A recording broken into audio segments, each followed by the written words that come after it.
Chocolate. Chocolate. Chocolate. Chocolate. From Dame Cacao, I'm Max Gandy, and this is Chocolate on the Road, the show where we explore hot topics surrounding cacao and chocolate cultures around the world. So let's hit the road.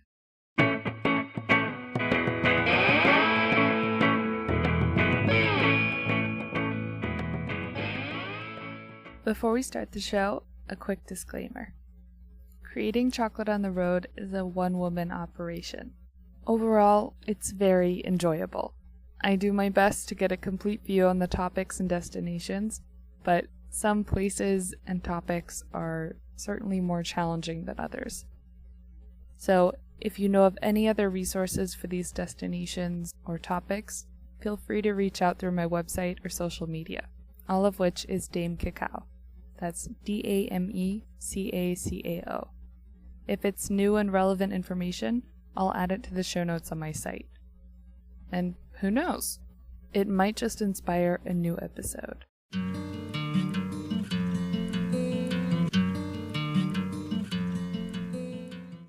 Everyone has built some kind of life online, and for many people, part of those online lives involve an online business.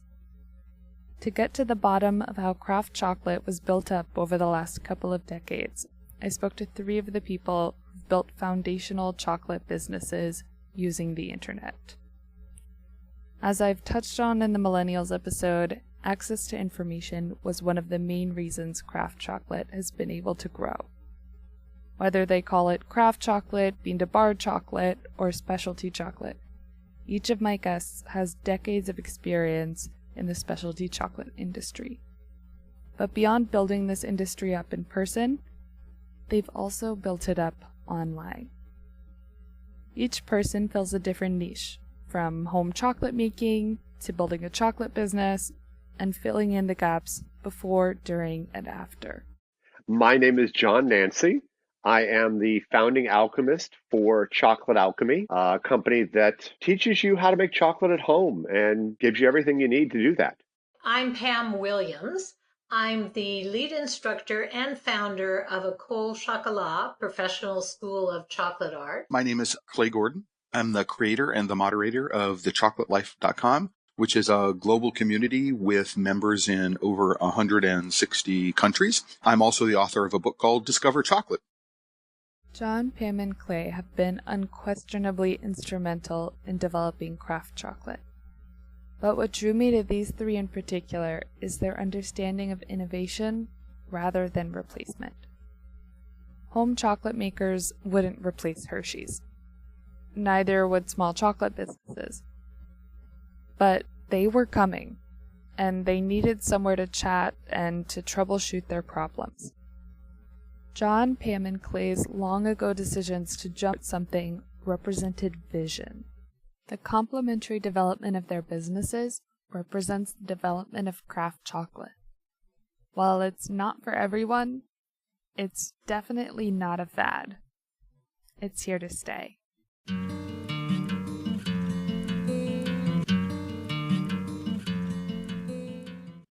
So each of our entrepreneurs' ventures represents a different layer of craft chocolate's development. The making, the selling, and all of the little details before, during, and after. So let's set the scene a bit. Clay Gordon is our connector, sort of a chocolate translator. He's largely known for being the creator and moderator of The Chocolate Life.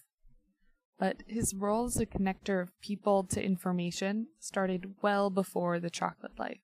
I started writing about high technology topics back in 1985 and have ridden a couple of different waves of technology.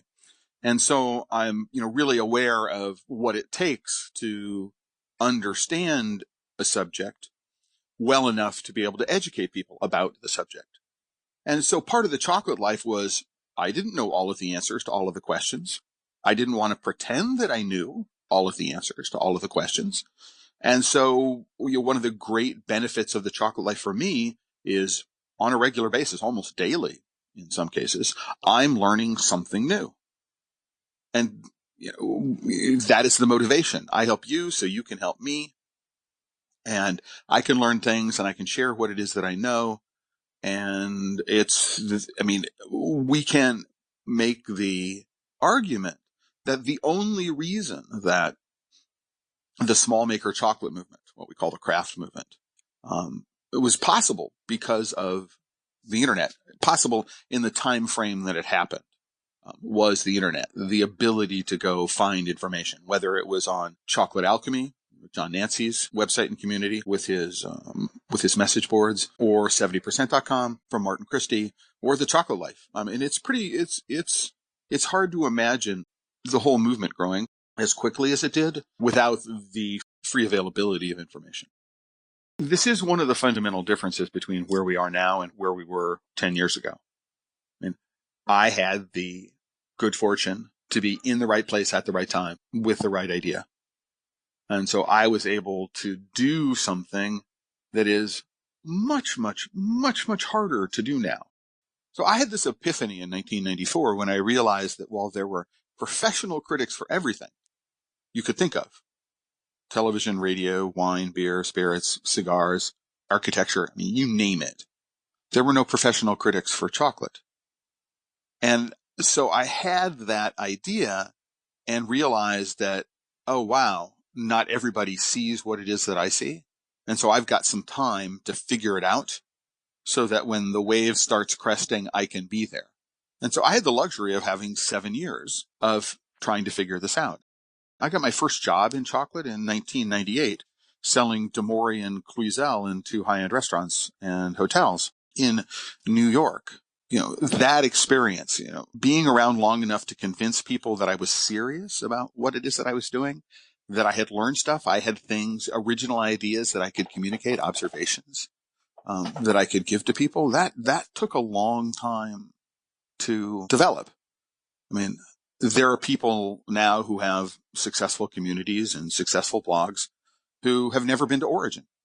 And I don't know how you write about cocoa and chocolate without actually having been to Origin. I just don't know how you do it. But I think that one of the things that is the downside of the internet, the downside of Facebook, the downside of Instagram, is that once something falls below the fold in your feed, once it scrolls off the bottom of your feed, it's old news. And so the desire to get something up there quickly, not necessarily to do the best job of research or to make sure that all your facts are new or that you actually know what it is that you're talking about. There are a lot of things on the internet that are just flat out false. It makes the job of those of us who come from an old school journalistic background, it makes our jobs a lot harder. Since the Chocolate Life started in 2008, it's become an information hub and passed 10,000 members globally. But from our conversation, I understand its role to be more like that of a pocket mirror. It shows Clay and anyone else paying close attention what the trends are, what we're struggling with as an industry, what our backgrounds are, and so much more. And this is what he meant for it to become. After he realized that his 2001 site, Chocophile, wasn't a way to actually make a living working in the industry, he set off to find a mutually beneficial way he could. I was never clear that I was going to be able to build a business off of this. What I did is I approached it as if I could. So one of the differences between Chocophile.com is I thought of what I was doing as a business, not as a hobby. And I spent a lot of time trying to figure out how do I make money rating and reviewing chocolate. And it's impossible. Yeah, I mean, it's impossible to make a good living rating and reviewing chocolate. I don't know anybody who has a successful newsletter that is paying them anywhere near the same kind of salary that a newsletter in wine, for example. The idea of learning to make chocolate and making it chocolate well was not one of my primary motivations for starting the Chocolate Life. The primary reason is that privately I was receiving emails every week asking me questions and asking questions that I had no way of answering. I mean, a real question that motivated me to create the Chocolate Life was somebody wrote in and said, I was in Italy with my wife 20 years ago and we had this candy and it had a green and gold wrapper. Do you know what it is? And do you know where I can buy it? And I realized I didn't know the answer off the top of my head. And I realized that to find the answer would take a fair amount of time. And there was no way I could get paid for finding the answer. And so by outsourcing the answers to questions about cocoa and chocolate, I figured that, if I had a member in Italy and the member in Italy saw this question, they might know the answer. So that was the primary motivation, which was to create community around cocoa and chocolate with the express purpose of how do we go help each other find answers to questions about any topic in the subject of chocolate. And so it turns out the answer is it's a candy called avellana. It's a type of gianduja, but it's not imported into the United States. And so I wasn't able to completely answer the question that I got.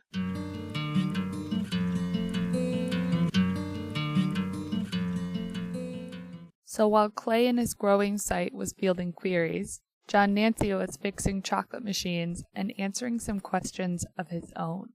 To dig into what made John start Chocolate Alchemy, I asked him about his first experience on the internet.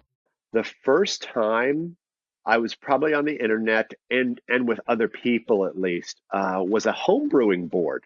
At that point, it was like a community chat room, and talking with other makers, even way back then. This was like back in the 1990s, I think.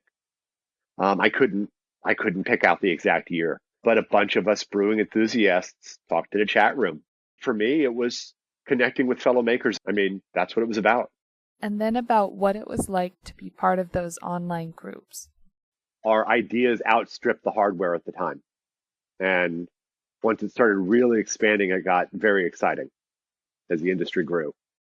It's like throughout my life, watching these parallels happen over and over. Computers, you start small, it grows, people get dissatisfied, more things come out, the industry grows again.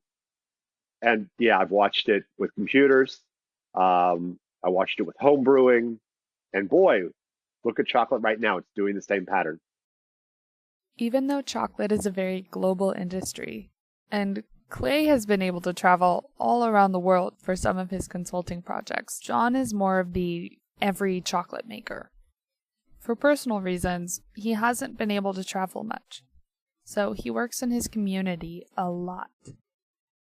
Most of his relationships, like many of us, were born online, but out of some of those connections, friendships and a business have grown. Ruz is my right-hand man with Chocolate Alchemy. He is one of the greatest joys I had on meeting somebody from the internet. He has been with me from the absolute beginning. He coded the first site for me for Chocolate Alchemy. So 2002 when we started working on it, and the company officially opened 2 years later. And we've had a long history together, and we had a friendship grow out of it. And we only met for the first time a couple years ago. Unlike when I meet customers, I don't know them. This was so amazing. I met him for the first time, and it was the person I knew online. It was exactly the same. We picked up all the old banter instantly. And so that was just fantastic. It was the friend I knew. Yeah, no, one of my best friends now, she's from Vietnam, and we've only met twice now. We just met the second time in person like 2 weeks ago when she came to Korea, but we talk every day. We chat, Yep. and I was worried when I went to Vietnam, like just to meet her, that it would be weird, but no, it was just like seeing my best friend again. That sounds similar. It's that everyday chatting. That's it exactly. Yeah. I'm not Yeah, the surprised at all. comfort That's in the how you silence. two took. Exactly. Yes. So was there any point in which you realized like the internet was going to be big? Like, oh, this is a big thing. Probably in the late 90s, I suddenly realized that this worldwide internet had become something that I remember reading about in a science fiction book or a decade earlier, or maybe 2 decades earlier, because it was science fiction about this interconnected web, as they called it. They didn't call it the internet. It wasn't the World Wide Web because it didn't exist, but it was the internet we know now. but they described it in science fiction terms. And it was like, oh, that's a neat idea. I can't see that ever happening. I remember thinking that, this is this time when we barely had tape drives and stuff like that. And it was just this little flash of, not epiphany, I don't know what you would call it, just this realization of, oh, wow, it exists, what I didn't think might ever happen. So for me, the world just kept getting, the interconnectivity just kept getting bigger and bigger. It was just finding, what's the newest connection? And at some point it spanned the entire globe, but I never went out and discovered, oh, there's this corner doing this. It was just sort of, again, it was like, well, of course there is. Just like, I know the world that existed outside of my neighborhood. I just didn't necessarily get to it, but I knew it was there. When you started Chocolate Alchemy documenting like home chocolate making, did you intend to be the massive resource that it is? I absolutely intended it to be exactly where it is. That was my goal from the very beginning. A lot of people, and there's no insult in it, and I don't take umbrage to it, but many people were of the opinion of, oh, wow, you got so lucky that your hobby turned into a business. And it's absolutely not what it was. It was a really long tail business plan that I put in motion on purpose. And so it's right. I can't say it's exceeding what I wanted. It is absolutely where I wanted it to be.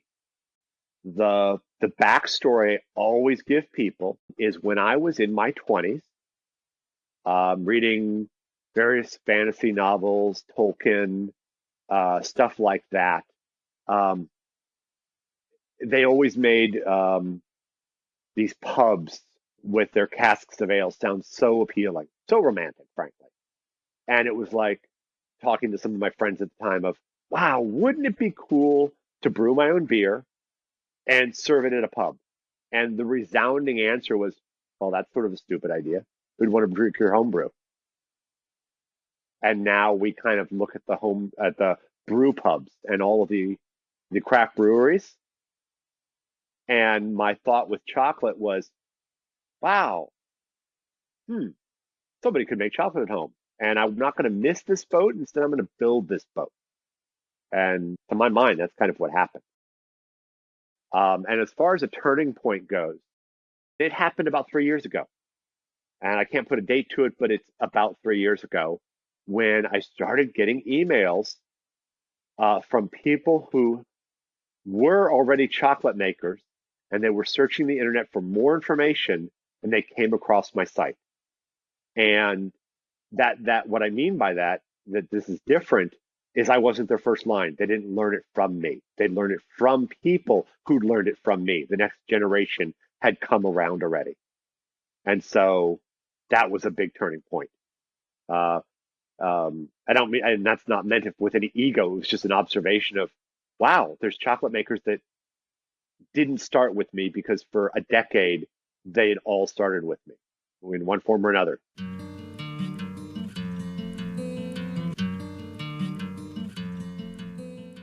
Chocolate alchemy is more than legendary in the specialty chocolate world.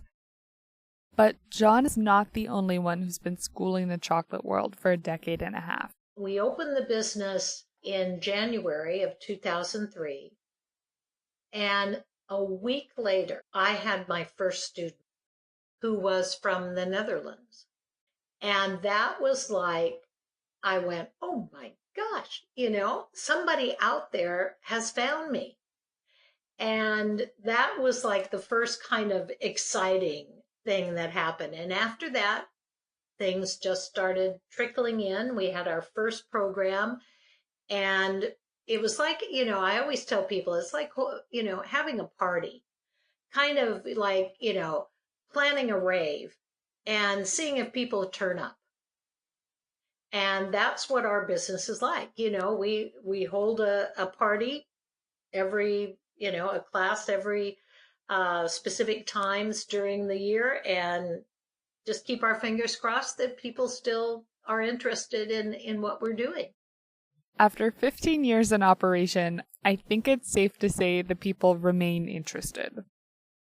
If you're keeping track, so far, the year is 2003, and we have Clay fielding all sorts of queries on his site Chocophile, John answering maker questions on chocolate alchemy, and Pam teaching the business building side of it all. Between the three of them, I think it's safe to say that they created a pretty solid foundation for the specialty chocolate industry of today. But if you listen closely, you'll hear that Pam said they opened their virtual doors in January of 2003. That's several months before chocolate alchemy. So it begs the question, what convinced Pam to get into the chocolate teaching business? And online of all places. We all come to chocolate from a different perspective. In way long time ago, when I first got into the chocolate business and had opened my chocolate shop, I went and visited with Gary Guittard at the Guittard factory. And I'm going to say that was like the mid-'80s, somewhere around in there. And Gary took me through the factory at Guittard. And that was fascinating. That got me really hooked. So I've been in the chocolate business for 30 years. So the teaching part of it is only been in the last half of my life in chocolate. You started Ecole Chocolat through the internet. It's a primarily internet-based business. Was that very purposeful? Or like some people maybe would start selling online these days because they don't have enough money to start a brick and mortar, or they want to keep people updated and go to farmers markets. But you started in 2003 online. Could you tell me more about that? Yeah, the reason why we did is up until that time when I decided I could do that, I had been answering people's questions by email. And those people weren't in my community at all. They were from all over the world. My goal was to work with people who wanted to start a business in chocolate, in whatever field of chocolate they wanted to get into, who wanted to start that business. But none of them were from my region or town or anything. They were from all over. So it started as an online business because I had been creating online education for about maybe 7 years when I came up with this idea. I'd been doing it in the field of technology, but not in chocolate, obviously. But that's when I said to myself, I could teach someone how to open a chocolate business online. And because I had been in the business myself, because I had the knowledge of how people learned online, what the possibilities were online to reach people in their communities who wanted to do this. And I knew how to code because I didn't have to pay someone to code. I knew how to code and I knew how to set it up because I had been instrumental in setting up the online learning platform for the University of British Columbia that I was working with. And all those three things kind of had to come together to make the idea be a light bulb for me. If I hadn't had those three different things, I may not have had that light bulb. The choice was never to be online. The choice was always to be online. The choice then became, well, do we open a brick and mortar as well where students can come and learn with us? Online was always how we were going to open the school and be able to reach the people that needed us. So with the sharp combination of technology and chocolate skills, Pam had the experience and cultural awareness to see this opportunity clearly. Back when advertising online was still a new and relatively unpopular concept, Pam took full advantage, and still does. People in Vancouver, in my community, don't really know that our school exists because we don't advertise here. we really reach all of our students online. We spend a lot of time and energy and money in our SEO efforts and our social media efforts to make sure that someone who's in Bangkok, for example, and wants to open a chocolate business knows that we exist. I'm not going after a particular market. We're there for people who want to open a business, and they could be in any country or any region. Reaching your target market, the people who matters a lot. Over time, being well connected and easily found online can translate into being well connected in the real world. Clay Gordon is our connector. I have been incredibly fortunate to fall into or be connected with, people who gave me the opportunity to do lots of really, really interesting things with my life. And I think, what it is that I'm doing now is I'm trying to take all of that experience, all that stuff I've learned, and say, how can I apply it to this world of cocoa and chocolate? So I've got this project down in Mexico which is partially funded by the federal government and partially funded by the state of Tabasco, looking at the technical capacity of Tabasqueño cocoa farmers. How can we produce better cocoa if we're going to export it? We're working on a denomination of origin, and we want to make it get the first working denomination of origin in cocoa in the world. And my primary role in this is international markets. So if I'm, collecting a list of chocolate makers and cocoa brokers and things like that, this is also going to help the project that I'm working on down in Mexico. And, we're working on grading standards and quality standards. And, I've been involved with the Cocoa of Excellence and developing a visualization for the International Cocoa Awards that they're using.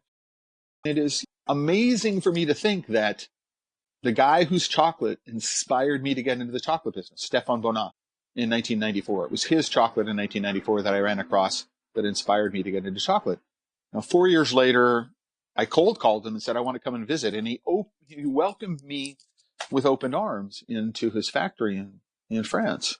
And, 20 years later, we're still friends.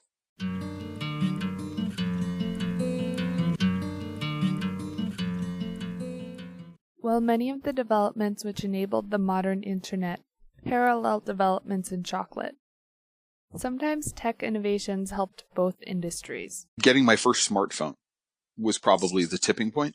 So I had in my hands a device that would enable me to type in messages rather than having to use, type letters.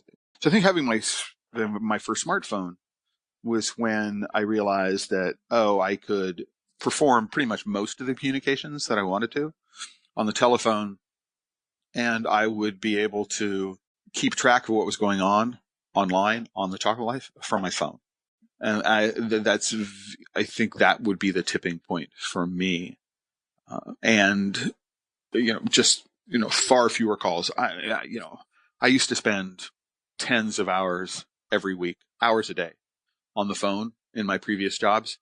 And now if I spend an hour a week on the phone, 2 hours a week on phone calls, that's a lot because of the asynchronous nature of email and texting.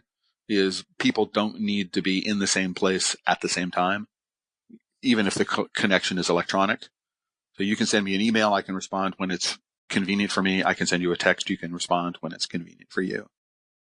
There's no doubt whatsoever that, in my mind, that the widespread availability of this kind of interpersonal communication via email and the ability to create repositories of information incredibly cheaply.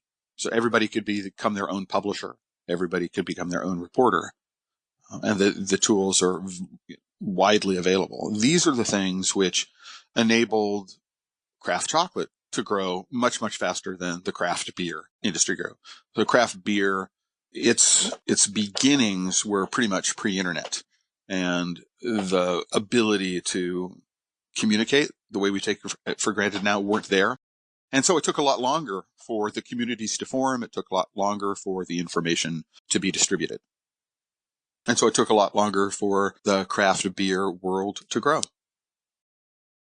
So, having watched not just the internet grow, but also craft chocolate grow, what are the big moments or periods of exceptional growth that you think have helped define craft chocolate? We're in the middle of this period of amazing growth. I mean, in 1997, Scharfenberger arguably kicked off what we think of as the modern craft chocolate movement. And we're now at a pace where I have a database that, there's 680 entries. Almost all of them are small makers. I find a new one in my Instagram feed. I think it seems like every day. I probably have 30 or 40 on my phone that I haven't entered into my database yet. So we're in this period of, immense growth in absolute numbers. So, we've gone from 20 years ago to 700 or more. Now that's pretty amazing growth. However, what has happened is that although there are a lot of makers, when you look at the numbers, how much cocoa is involved? So of these 600 makers, how much cocoa are they buying every year? And then, how much is the value of the chocolate that they're selling, and where, how is that value distributed? How much is making to the farmer, and then how much is the retailer getting? And what you realize that it's still, if the special, I prefer specialty rather than craft, because we have specialty coffee, and when you say specialty chocolate, there's there's analogies that make sense between the two. We're looking at, maybe quarter to 0.5% of the beans that are produced every year. Maybe they're 1/4 to 0.5% of the global chocolate market. And while there are some ways in which it's influential, I think taken as a whole, some of the messages that they're trying to give out to people, many of these makers are, marginal businesses. Are they going to be around in 3 years?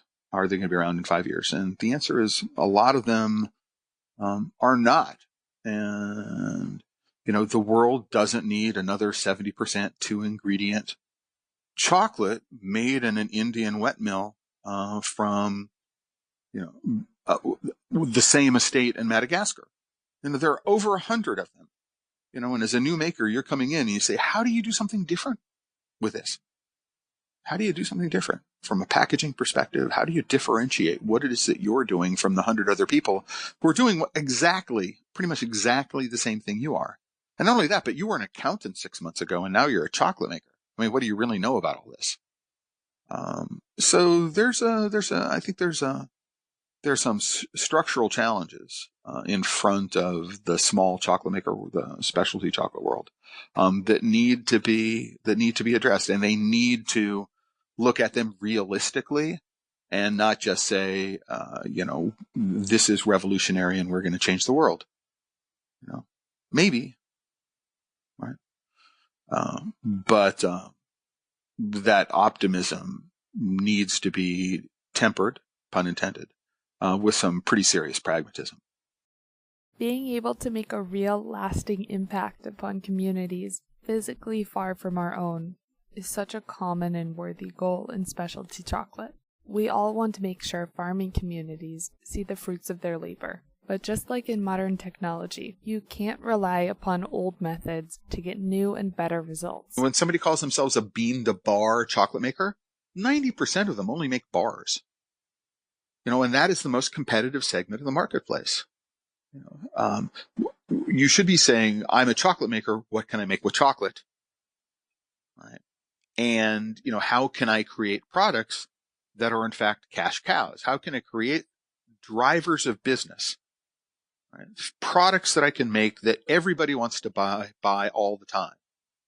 Right. And I'm going to get into this 2-ingredient, very high end, very geeky chocolate, only when I run across cocoa beans that are really, truly worthy of the effort of converting into that kind of chocolate. It's not a compromise of principles, right? And this is something that I came out of the fine arts realm. I can create myself, or in a business structure where I am going to be a starving artist for the rest of my life. You know, and I can tell you, having done it, that it gets old pretty fast, right? In the end, what you want to do is I want to have a business where I have 10 different lines of business, each of which is making 15% of my income. Somebody asked me during a sort of an Ask Me Anything that I did at the DC Chocolate Festival a couple of years ago, how much money I'd want to start a chocolate business. And I wouldn't do it for less than a couple of $1 million. I would not start a chocolate business unless I had a couple $1 million. I think that fundamental, I'm a bean to bar chocolate maker, and therefore the only thing I can make is bars in one form or another, is one of the biggest mindsets. And it's a self-imposed mindset. People are not examining their assumptions closely enough. That these makers need to look at and say, oh, wow, listen, if I have an oven where I'm roasting my cocoa beans, maybe I should be baking brownies, because you can make more money selling brownies than you can selling chocolate bars. All of that goes back to the fact that craft chocolate is an industry built upon innovation. It's no longer enough to be the first ones in a new territory. Thanks to previous innovations, people can order most bean-to-bar chocolates online. And that's good. It shows growth, something which young industries like specialty chocolate and the internet need. It keeps them interesting. So for somebody who, likes to learn and, likes to develop comprehensive understandings of things, I mean, chocolate is a fascinating subject area, which, is constantly engaging in ways that, put a smile on my face, because who knew, right? Really? Who knew?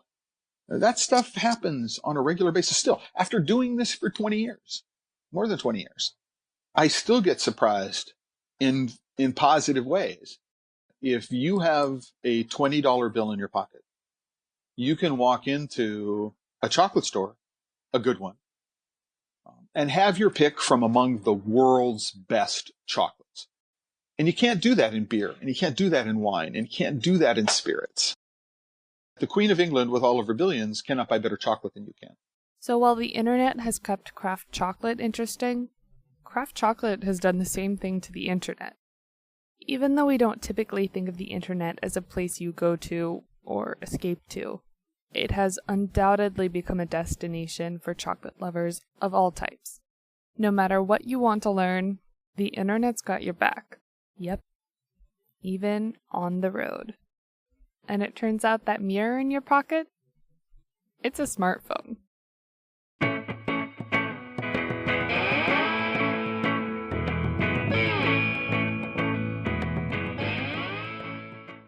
Thank you so much for listening to this episode of Chocolate on the Road.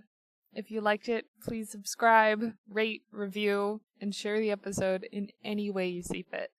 Your support means so much to me. It really keeps me motivated and excited about sharing the stories and experiences of a range of amazing guests. So a huge thank you to today's guests, Clay Gordon, Pam Williams, and John Nancy. I can't wait to share more from you in upcoming bonus episodes, and maybe even some upcoming full-length episodes. To learn more about our guests, check out the show notes of this episode in the link in the description, or on my site at damecacao.com. That's DAMECACAO.com. Have a wonderful day, and I hope you'll join me next time we go on the road.